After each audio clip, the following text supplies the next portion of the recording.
Firstpost reports from the world's second largest continent. Hello, I'm Alison Lagrange. A very warm welcome from Durban, South Africa. We get you the news and the newsmakers from Africa. From elections to climate change to innovations and opportunities. As the world's attention shifts, we report from Africa, the heart of the global south.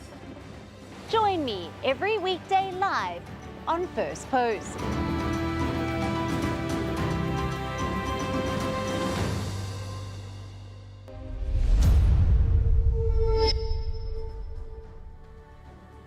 Hello and welcome to Firstpost Africa, where we get you the top stories from the continent and from across the world. I'm Alison Lagrange, coming to you live from Durban, South Africa. First, let's take a look at the headlines. Clashes between pro-Turkish groups and Kurdish forces in East Syria's north leaves at least 37 dead, with intense battles continuing despite diplomatic efforts to prevent further escalation. U.S. firefighters continue to battle raging wildfires surrounding Los Angeles that have spread to the Hollywood Hills.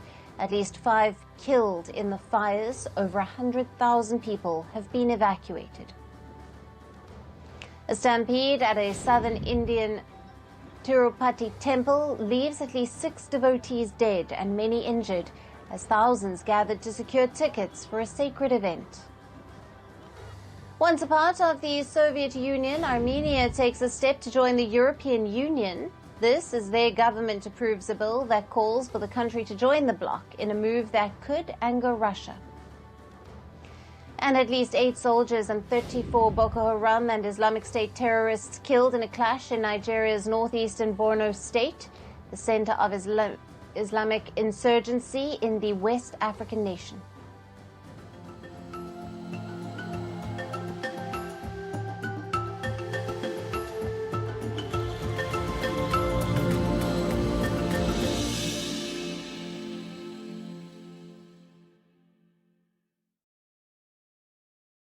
Hello and welcome. Let's begin with the latest update from Mauritius. The United Kingdom is doing every possible thing to save its Chagos deal after the African island nation's new government began giving it a hard time. In the latest, the UK has reportedly offered to front-load a tranche of payments to Mauritius to finalise the draft deal over the sovereignty of the Chagos Islands that was struck last year between UK Prime Minister Keir Starmer and the former Mauritius Premier Pravin Jugnauth. Media reports suggest that the UK is offering to pay Mauritius about £90 million, or nearly $110 million a year for the initial 99-year lease of Diego Garcia, the main atoll in the Indian Ocean archipelago, which hosts a strategically crucial US-UK military base. It is believed that London has issued a new proposal to pay an initial tranche covering several years' worth of payments as a sweetener to finalize the stalled Chagos deal, before the US President-elect Donald Trump takes office on the 20th of January. The latest offer is also being seen as a compromise between the new Mauritian administration's demand to increase the financial settlement and the UK government's refusal to increase the overall cost of the 99-year lease. However, experts' reports suggest that the full details of any final financial settlement may never be made public on the grounds of national security. Now, the Chagos Islands are a group of over 60 small islands in the Indian Ocean. After decades of criticism, the UK finally agreed to cede its last colony of Africa to Mauritius in October of 2024. However, as per the draft deal, it was decided that the UK would retain control of Diego Garcia for 99 years. But after former Prime Minister Jugnauth was ousted from office in November, the new government, led by Prime Minister Navin Ramgoolam, began raising concerns about the draft deal that was agreed upon by his predecessor. In December, the Ramgoolam government said that the proposed agreement, which had not been ratified by a treaty, would not produce the benefits that Mauritius expected. Then the Mauritian government, which restarted talks over the deal with London, also said that the UK was nitpicking about the compensation to be granted to the country. And earlier this month made it clear that the tenants must not become the owners of Diego Garcia. This sent shockwaves across London, which was keen on finalising the deal after facing years of backlash over its control of the islands.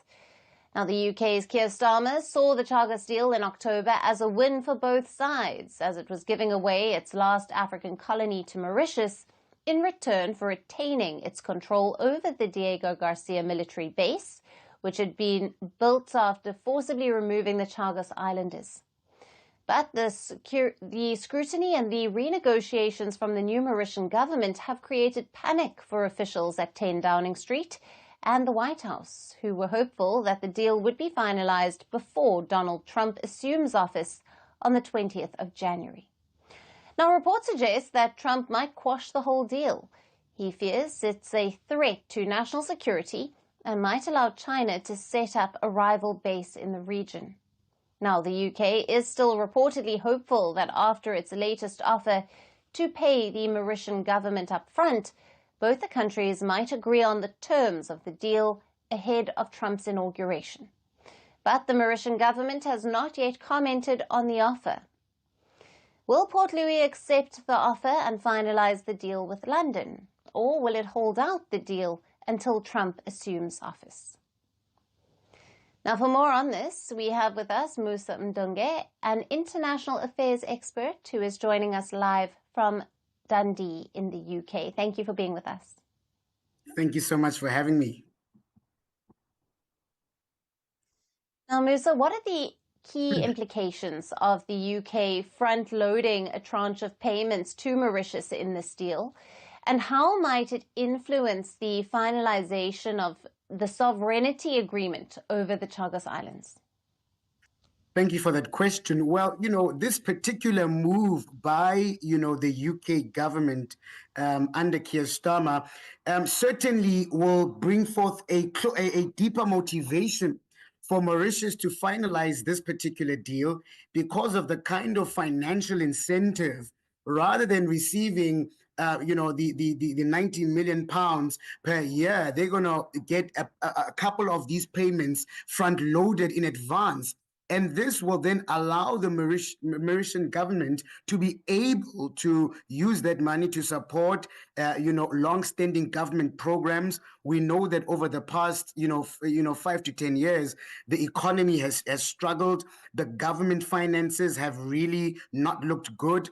And so in many ways, one must take this as an economic and incentive that is being placed in the hands of Mauritius by the UK government. And so in many ways, it is likely that this particular deal will certainly pass the mark, particularly in terms of the Mauritius government.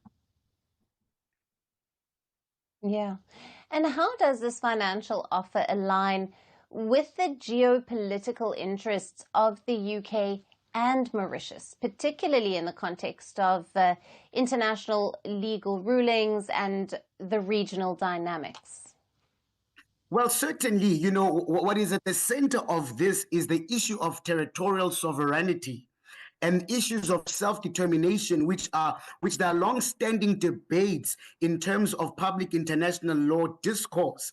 And in terms of the United Kingdom, particularly given its history of colonization, its history of imperial expansion, the need for the maintenance of military bases by countries like the United States, vis-a-vis France, vis-a-vis the United States, draws certain controversial eyes, particularly because in many ways, these military bases are seen as almost colonial conquests. Look, for example, what is being done in this particular deal. The using of this of this particular military deal and this deal in order to produce a financial center for the government. And so the commodification of military bases is what we are seeing happening here, Alison. And what is interesting to see is what will be the response of people like the Chinese, like the Indians, like the Saudis, who themselves have global ambitions. Mm.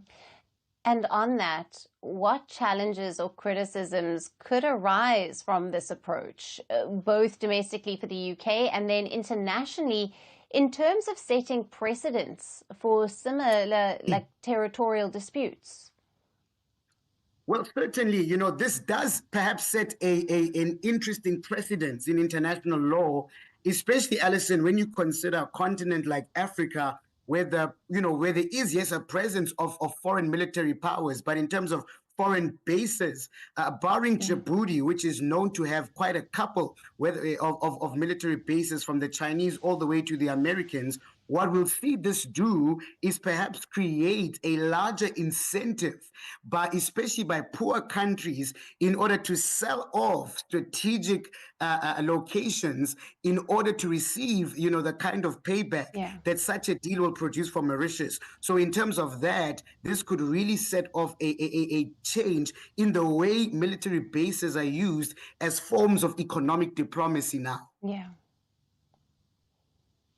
Right. Musa, thank you. As always, great to speak with you. Thank you for joining us on Firstpost Africa. Thank you so much for having me.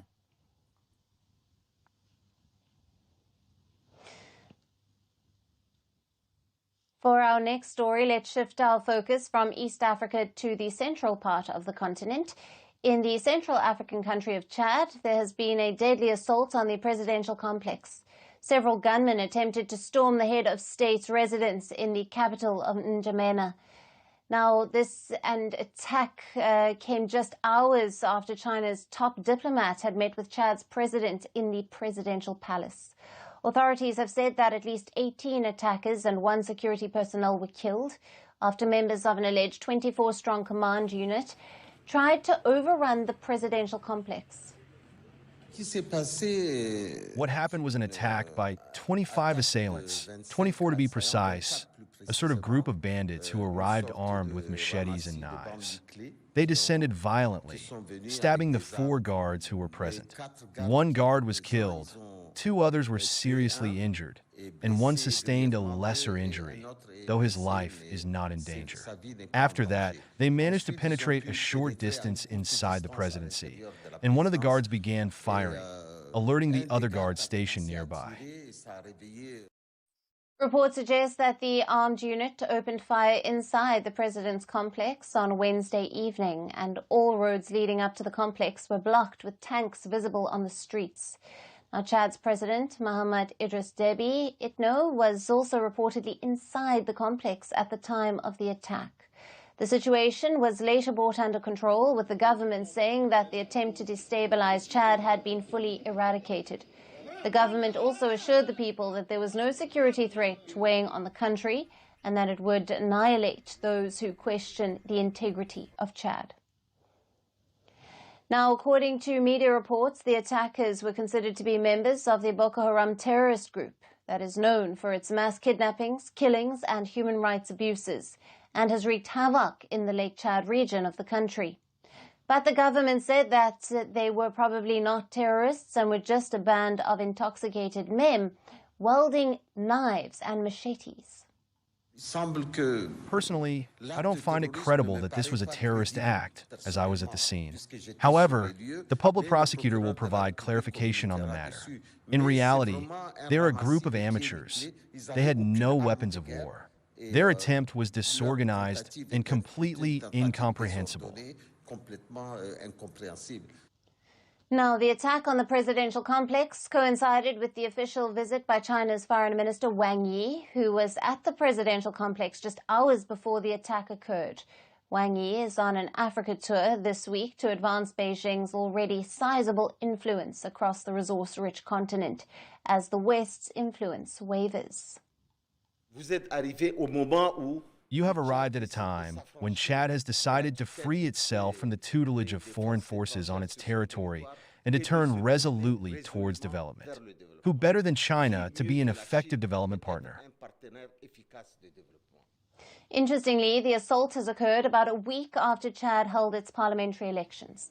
The elections were supposed to restore democracy, but the main opposition boycotted it. Results of the elections, which were held to consolidate President Deby Itno's grip on power, are yet to be announced. Now, President Deby Itno has been Chad's head of state since 2021, after his father, President Idris Deby, was killed by rebels in the same year. He legitimized his power following a presidential election in May of 2024, which the opposition called a fraud. Recently, he ousted troops of the Central African country's longtime partner, France, and has forged closer ties with Russia, along with West African countries such as Burkina Faso, Mali, and Niger. But despite forging newer partnerships, the country has continued to see attacks from militants and terrorists. And with this latest attack on the oil-producing nation's presidential palace, doubts are growing about the worsening security situation in Chad.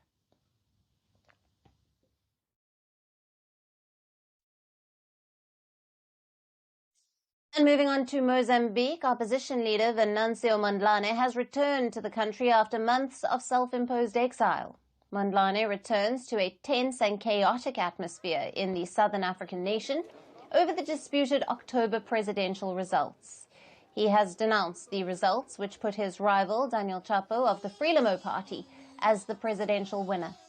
His homecoming comes days ahead of Chapo's inauguration on the 15th of January, but Mondlane has pledged to install himself as the country's leader instead. Upon his return, he called himself the president and accused the government of genocide.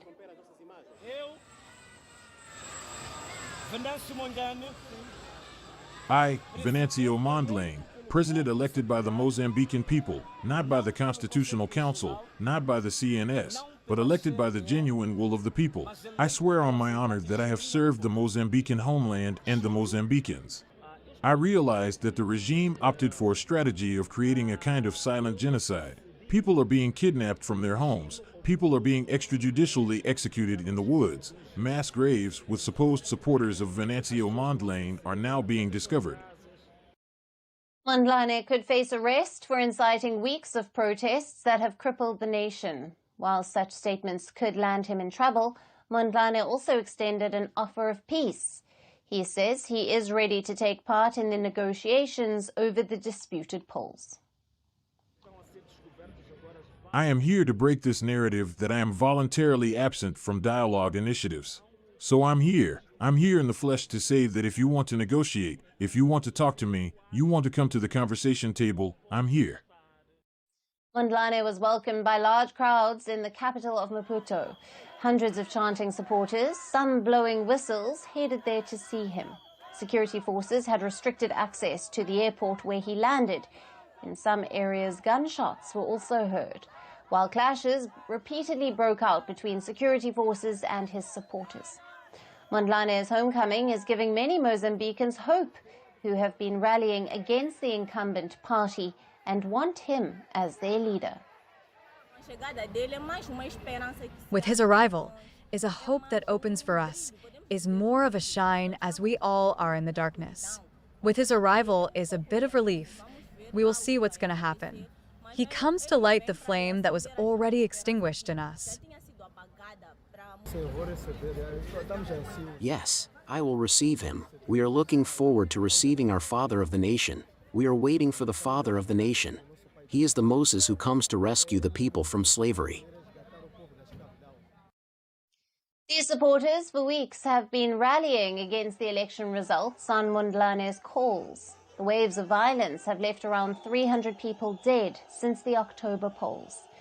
The initial results declared by Mozambique's election commission gave Frelimo's Daniel Chapo 70% of the votes, which were later revised by the top court to 65%. While opposition leader Mondlane initially received 20%, his revised tally increased the vote to 24%. The Frelimo's 49-year-long reign has now been extended, and 48-year-old Daniel Chapo will take over from the outgoing president, Filipe Nyusi. However, Mondlane has declared himself as the true winner.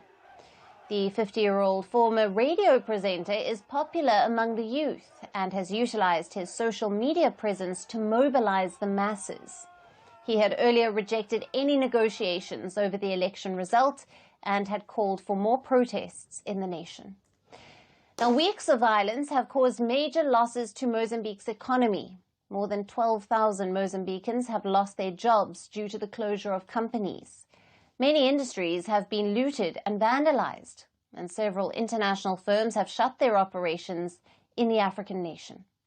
The unrest has disrupted cross-border trade, shipping, mining, and other industries, and thousands of people have reportedly fled to neighboring countries. And now, with Mondlane's arrival ahead of the new president's inauguration, the next few days could be particularly tense. How will the situation unfold? We will keep you posted.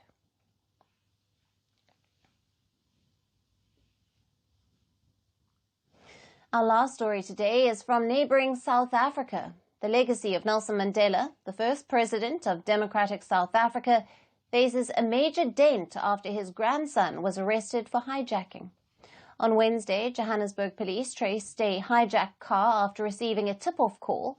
Following the direction, they reached a residence in Houghton, previously owned by former President and Nobel Peace Prize winner Nelson Mandela. It was the house where he reportedly passed away in 2013 and is a stark reminder of Mandela's struggles and his journey that ended apartheid in the country.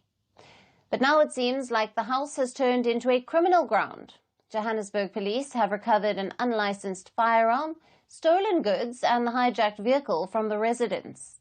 Police say the victim of the hijacking was safe and unharmed.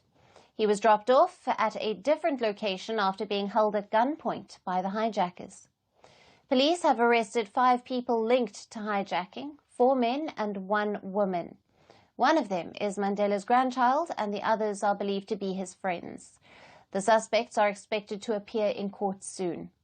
The South African media reports say that Mandela's grandson, who has been arrested, is 33 years old Mbuso Mandela, and Mbuso is the 8th grandchild out of 17 grandchildren that Nelson Mandela had. And this is not the first time that Mbuso had been on the wrong side of law and order. In fact, he has a criminal history and he has faced arrest multiple times. In 2022, Mbuso Mandela was arrested for possessing an unlicensed firearm. Then in 2015, he was accused of raping a minor, but the charges were later withdrawn. Mbuso has also faced arrest for dealing drugs, and he has also admitted to abusing his girlfriend in the past. The caretaker of Nelson Mandela's Houghton estate says that the grandson always has his friends over for drinks and that Mbuso usually is out of the house and only returns late at night. The caretaker has accused the Mbuso of disrespecting his ancestors and stripping the Mandela family of its dignity. The Houghton residence, once a symbol of Mandela's legacy, now lies in despair, and even its condition is severely deteriorating.